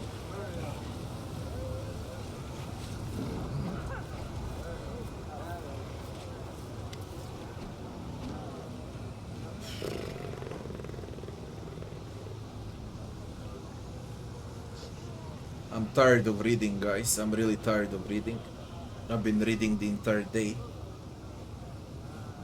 A lean old man with his back as stiff as a pikestaff casts a piercing look at you. His grey hair and luxurious sideburns grant him an imposing and significant demeanor. I'm Count Christoph Rolano. I have the honor of serving as a venture captain of Pathfinder Society, heading the branch of the society in Alushinira and its adjacent territories. If you need the services of Pathfinders, I can be of assistance. Christoph's hands you a sealed letter. I admit your appearance here did not surprise me, because I recently received this letter. It is addressed to you. I have held in anticipation of your arrival. What's in it? You've just been delivered from the crown of the world. I'm not in the habit of reading letters addressed to others, and I have no idea why you would think otherwise. However, knowing Venture Captain Healer, I would assume that it's about his persistent vendetta against a dangerous sorcerer called the Spinner of Nightmares. The Spinner of Nightmares now. How did the Healer deliver this letter to you? The Pathfinder Society has many agents across many different planes. they, along with a touch of magic, provide us with the most widespread and effective mail delivery service you can imagine. Take the letter. Read healer's letter. I need a skilled partner. Companions need an experienced instructor. I want to help the society by providing funds.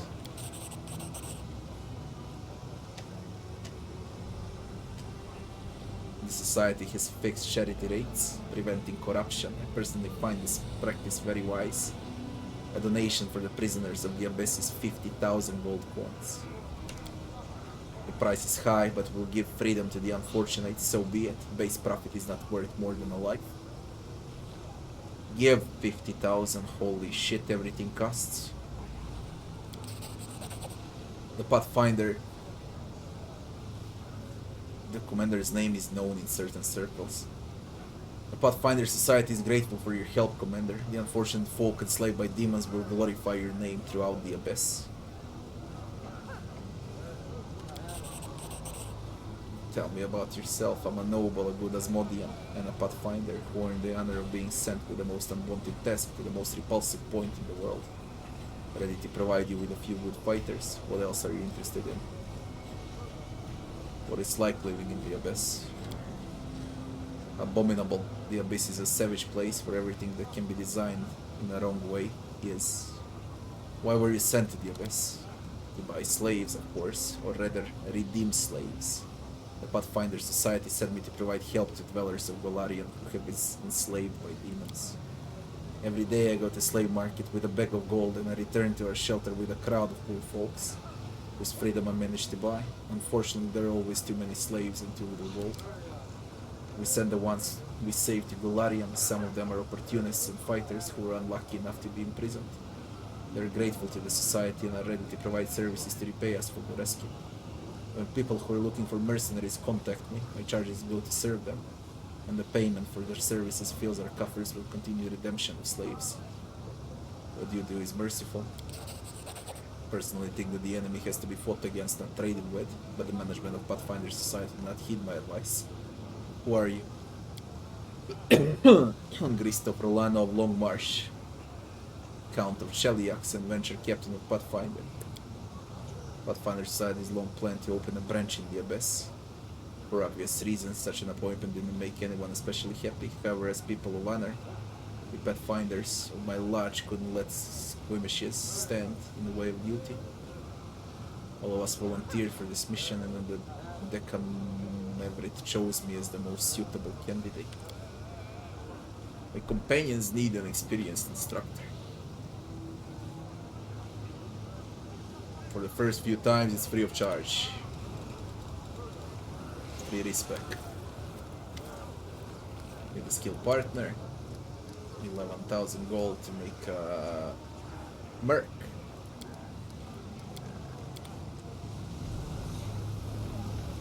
And the letter we received was what?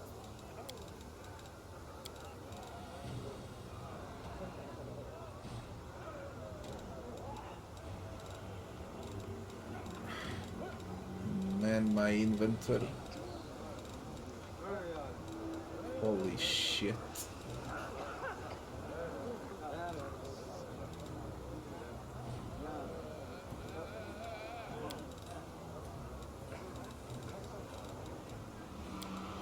Letter is enough.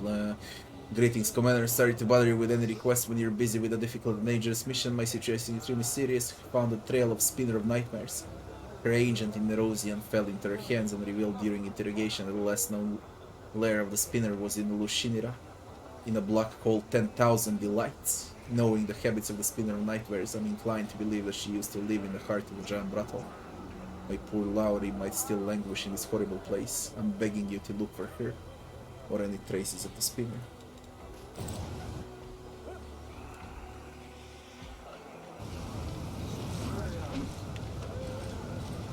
And just like that, I lost 300,000 when I entered here. Just like that. Black Mask. Virlong.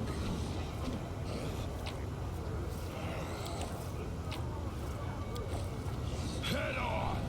Oh, there's a port. Holy shit, there's a port.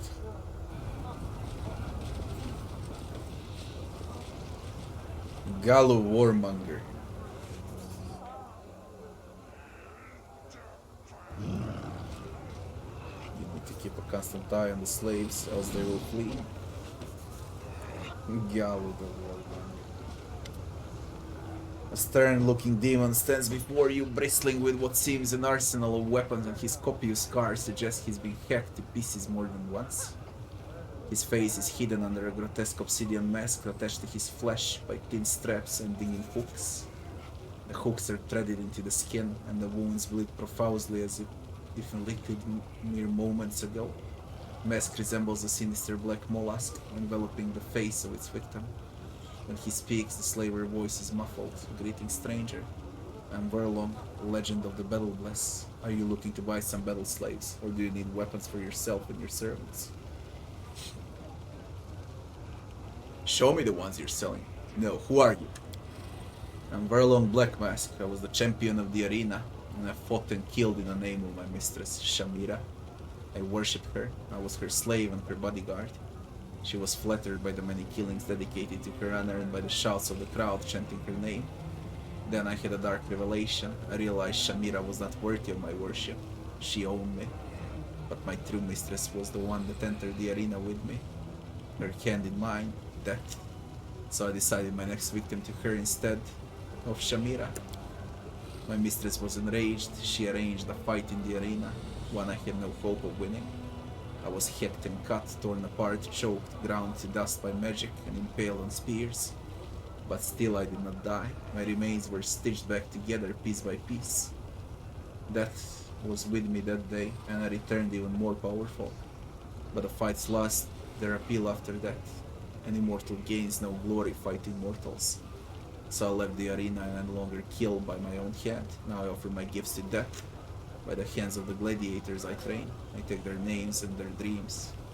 And in return I give them weapons and dark revelation of death. What is the mask you wear? The first champion fought wearing this mask. The final champion will fight wearing it on the day this world ceases to exist. In this mask I was invincible, and I conquered the battle bliss and made all Ushinira bow before me. I taught to pass it to Gilderfang, my apprentice, but despite his many talents in the art of killing, he loved his life far too much. He was afraid of death, too frightened to fight me and take the mask. He's not a true gladiator, not a real champion. No one aside from the true children of the arena is capable of understanding this. This mask is strictly different from the ones we're looking for to solve the riddles in the nameless ruins. Still, it's unique. I would like to examine it under demon, hand it over immediately for an experiment. I promise to try not to break it. No. Please, no. I'll mention your name in my encyclopedia. Over my dead body. Fine. I take the demon. I'm doing this for science. Nino, give me the rest. What about the experiment? She lowers her head for a brief moment. You think she may burst into tears, but the next moment she raises her head and looks at you without any hint of what just happened. Show me the... What are you selling from slaves? I'm selling death itself that lurks in my gladiators' hands and in their eyes. They can kill so swiftly we'll not even see them strike. They can kill so slowly their opponent death makes the spectators shiver in ecstasy. And they embrace their own deaths with such dignity that their names soar from the lips of the crowd into the dark sky, straight into the heads of the merciful death. Gladiators, a mix of all races and ages, do indeed look tough and dangerous. Their powerful bodies, bloodthirsty gazes, and deft yet casual grips on their weapons show them to be true masters of their art. They resemble a pack of predators at rest before a bloody hunt, where they will rip, tear, and gut their prey. The glances they exchange are amiable but not warm, for tomorrow each may have to kill the other in front of the screaming crowd. There is a glory to be gained by fighting in the arena, you say?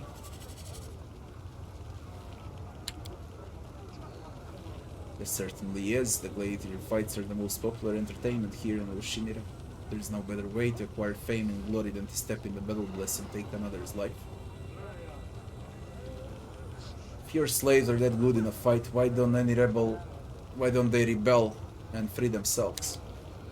Arena is their home, the other gladiators their family, and the fight's their sole purpose in life. Fighting is their only path to glory and a carefree life or luxury. But to win in the arena, you need a distinguished and influential master who will provide you with an experienced trainer, good weapons, decent food, and skillful lovers to salve your wounds. But would such a distinguished and influential demon take on just any no-name wannabe? Of course not. That's why when a demon wishes to purchase a gladiator for the arena, they come to me. And the best fighters pay enormous sums to become my slaves and trainees, on their only hope of making it to the top. Did I hear right? People pay to become your slaves. It is a rare moment that I find myself lost for words, but this is one of them. Your statement is a logical paradox. Can you see that the declaration of speechlessness disproves the premise of said declaration? I'll buy your gladiators. 35,000 gold. Smiling at the gladiators below the battle cry, the slaver examines you with a sharp look. The straps of the mask tighten slightly, making the skin wrinkle. Finally, he nods. You look genuine. You're a killer. I suppose I can sell you my gladiators. 35,000 gold coins. For 35,000 enemies they'll kill in your honor in the arena. Deal. The gladiators bow before your dignity. Their faces shine with bloodthirsty smiles. Where would you like us to go? To the battle bless, I presume. Explain to the gladiators how to get to the nexus. Wait for me there. You're free. You may decide for yourselves where to go and what to do next.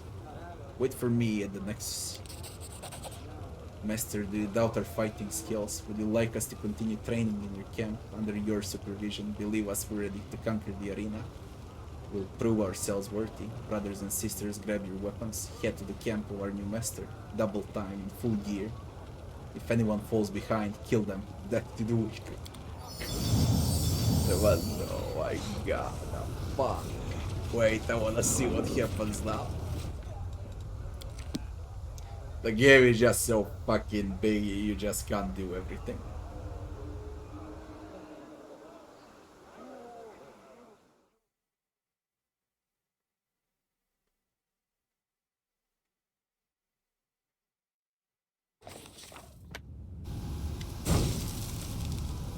Sudden searing pain forces you to your knees. For a moment you feel as though you're in a crying pain, blah blah blah.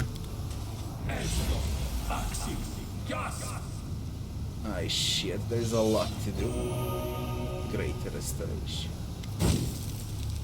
My righteous comrades, what happened? I felt no evil spell, but both of you suddenly screamed in agony.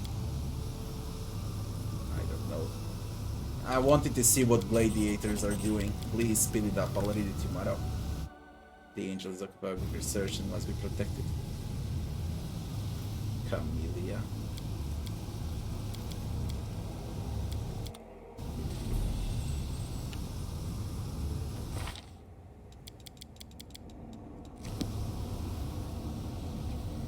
Yamiel. Get out. Why are those gladiators? I just came here to see what they're doing. Skilled gladiator leader, Valarian slave leader. We've been training to fight in the arena and now we're forced to sit here. Our master wastes our talent and wrecks our future.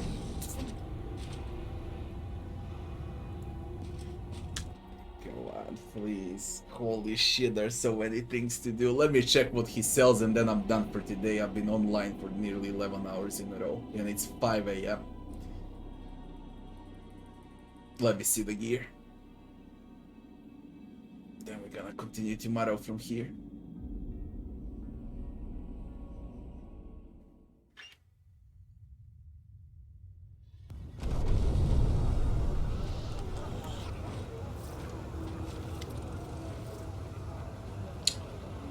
Show me the weapons you're selling. Gladiators come from a range of planes and are accustomed to fighting in different styles, so I have quite a wide selection. I'm positive you will find something that fits your hand, no matter how many hands nature gave you. The items I have here are the best examples of Nahimbrian weapons and armor. Why do you keep calling them Nahimbrian? Rumors have been going around about some magical Nahindrian crystals that grant immense powers to their owners. No one knows for certain where they come from or what they really are, but everyone desires them. Alushinra has become obsessed with all things Nahindrian. That's why everyone in Alushinra calls top quality goods Nahindrian now. Let's see, Interceptor. One-hander, rapier, +5, finesse wielding and key. Exterminator, greatsword, +3 living bane. +5 bonus to saving throws against necromancy. It reduces HP by 20 while equipped. Divine Dismissal Earthbreaker +4. You can cast Greater Dispel magic at will as a wizard of level equal to the wielder's character level. Decay Spreader. +5 Sling Staff. 2 bonus damage rolls for every corpse within a 50 feet range from them. Not bad. The crit range on a rapier 15 to 20. The fuck. Luckily I don't use rapiers. Rule Breaker. Anarchic +4. Dexterity bonus to armor class when you hit. +5 sickle.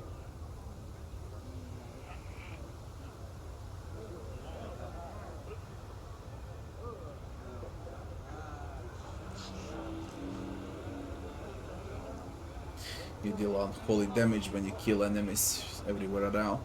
Holy Devotee's Wrath, longsword +3. It counts neutral enemies as evil. It also allows its wielder to count neutral enemies as evil upon using Smite Evil ability. So why the fuck are you 100k? Only because of that. Everyone is chaotic or evil. Who the fuck gives a damn about neutral enemies?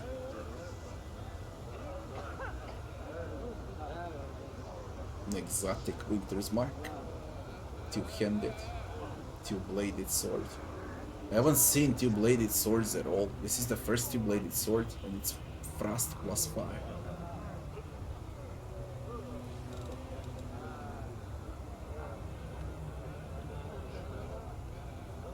Odds evener. Nunchakus. +4. Axiomatic. Immune to flanking. Leeching strike longbow +5. Composite bleed.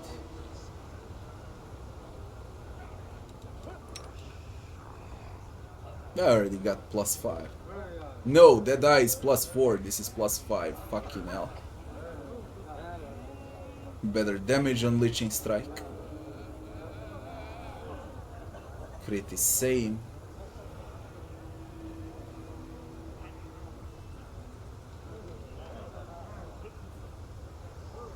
That one reduces armor class.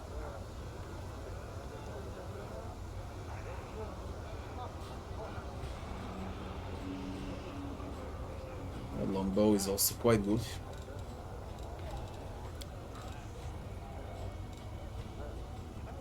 Icy Burst. +5 Bastard Sword exotic. Best Bastard Sword in a game I've seen. And trapped ice paralyzing it for 1 round. Predator.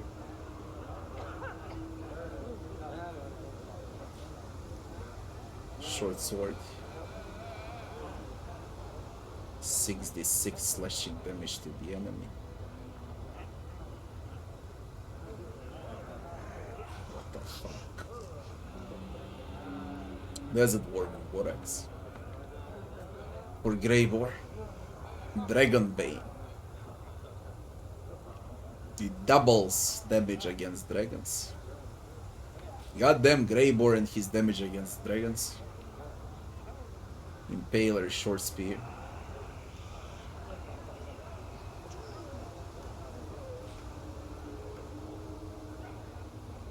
You can insta-kill enemies with a short spear.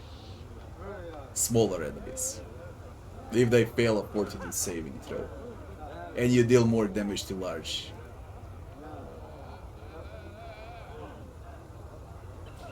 But the weapon is evil aligned. Unfortunately, they just decided to take a shit over this great weapon by giving it unholy instead of holy. All they needed to do is make it holy. Who the fuck decided for it to be unholy?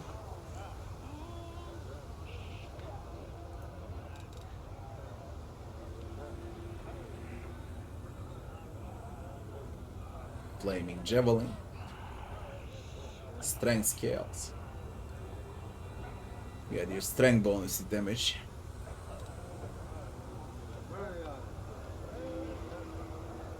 Commas.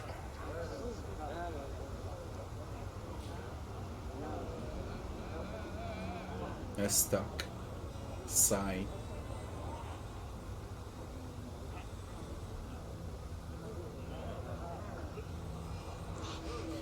Yeah, enemies need to travel a lot. It's also good to kite them with it. You don't need to fear them, you can kite them. Shoot, shoot, shoot, then run away. They receive damage while running. I mean, while chasing you.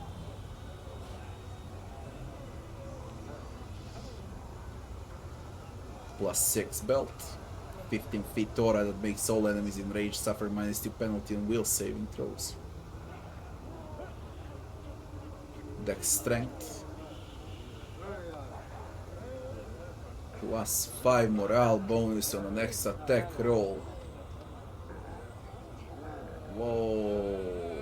Whoa. When you kill, eh? Headhunter. Charge. You reduce their penalty to armor class and attack rolls for 3 rounds. Light shield Talion Keeper. +4 spiked like shield provokes bashing deals. What?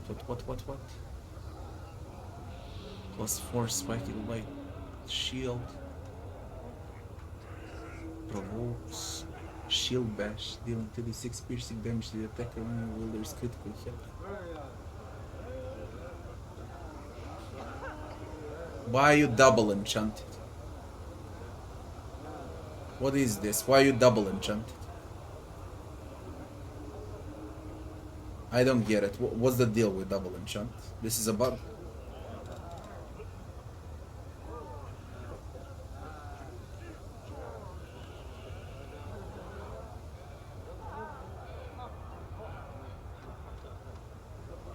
Take no damage like you have evasion.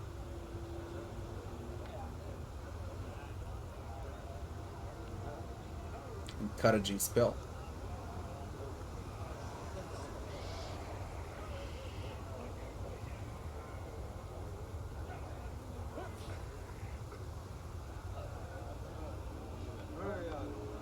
Huge mobility.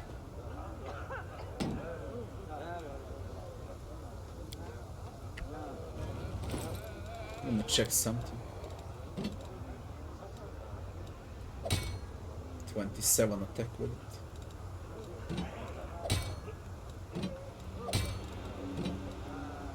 (16 to 19). 25. 27. 14 to 19. 16 to 19.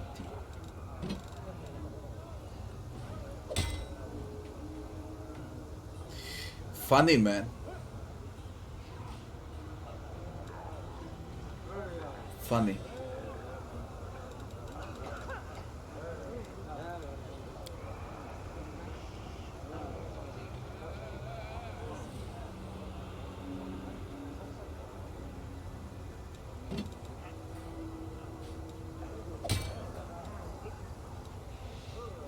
It's a light shield.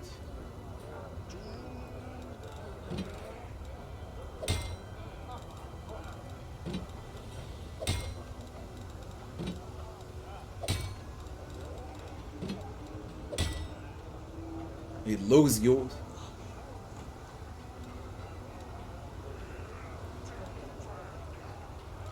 And it has good damage. 1d6 plus 13. 1d4 plus 15. Better damage.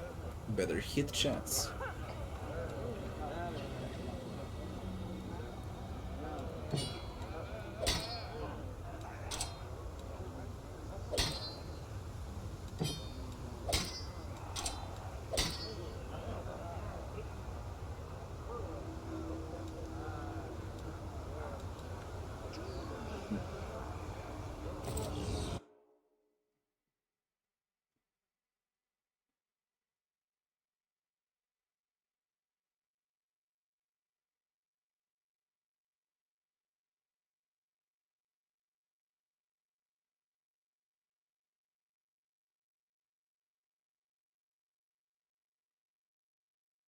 Mm-hmm.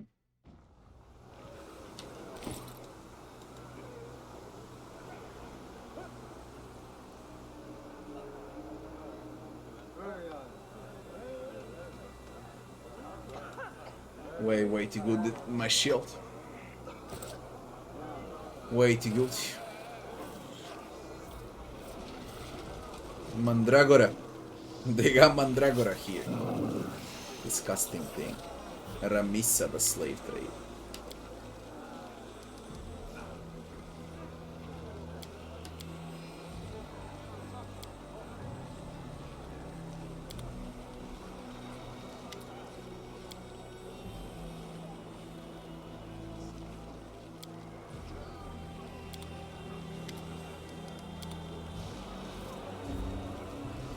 Are these all traders or there's more?